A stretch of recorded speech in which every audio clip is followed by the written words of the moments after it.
Hello everyone, ahalmaktada mayam boi kongno na kromjari mayam ngasidi top collection phajaba khra yenghalake. Hawjikse adum ai customer khra la amme aduga pochai khra leiraga adum pugi bai khra adum ai ka se hawjik phajana upu naina setup tawna thambadi ngamjadri kaginadi upu ama saba haibasidu paisa ni dana ko aduna aina adum hawjik yana ba adum ai rangba la khra kisan bag ta khra hapjan adma adum tawwe ba ko aduna mayam pochai khra chekhaina leibagi adum top khra phajaba lakpado mayam da adum yenghalake ba ko adudi yengminarse ai mai se handak uring macha ayam thungi ba ko aduduna skin che care to bangam ngamdre ba ko aduna uring se yam tholak baga ina ngarang me khai ru bani ba ko dugini dakta ta na mayam lai se adudi top phajaba khra yengase mayam waraw yade ai customer khra lambage adum pochai adum khallaga adum khra pugi bai adum khra chekhai ba ko aduna mayam na chekhaire haina nokna bigano top siga phajaba yam lae yenghalake ba ko leisabina letpa yaba mauna letpa yaba loi lae mayam aisu paisa yam leina tawbana tabanina ko adum yana ba adum sille hai tare aduna khra chekhaire ba ko aigi phajana upu ama naina phajana setup tawna thamgadabado upu leina bagi paisa su hawjikse leitaba hai tare sengna harabada aduduna asmainum khra chaire ba ko bag ta khra hap adai rangba da khra hap asmain tawre aduna mayam warau binu phare sina si oire hawjik top yengase phajaba collection yam lae apama machu adum lawbi ba yagane ba ko ado adum design se adum amamda adum utlage siga khudang khra sangwada su lakani asmaina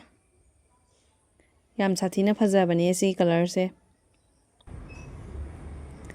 design jitani ko mayam aina yenghalai se machu gidi apama loi leini si machu siga su machu loina mak phangani ba ko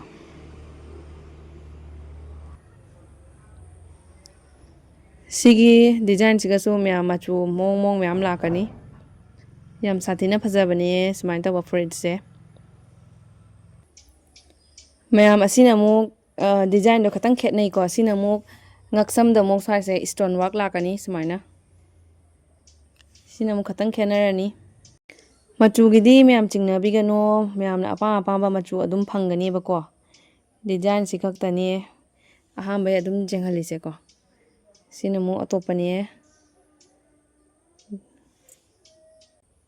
phajaba color yam yaure mayam aduna yangna lakpiro amuk loi khrane ba ko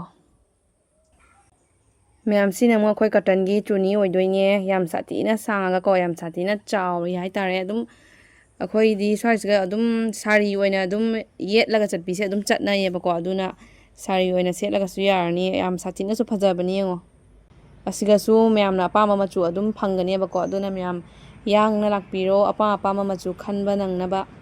aduga mayam akhoi gi seisina akhoi summer gi top ing lawbido aduga su yam lae siga su machu apa ba mayam na apa ma machu adum khanba yagani ba ko phi su yam sathina phabane yam mon lawba akhoi gi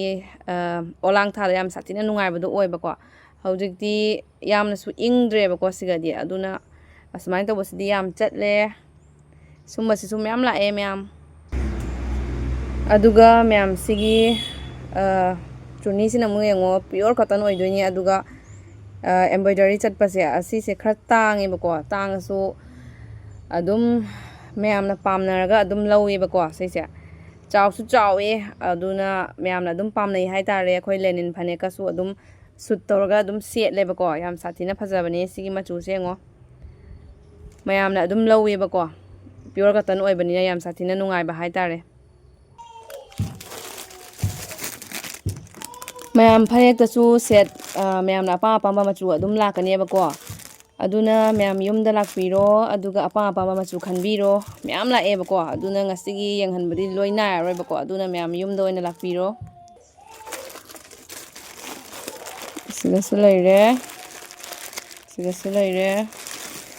sungma set phane su lakani mayam lai ba ko aduna mayam yumda oina lakpiro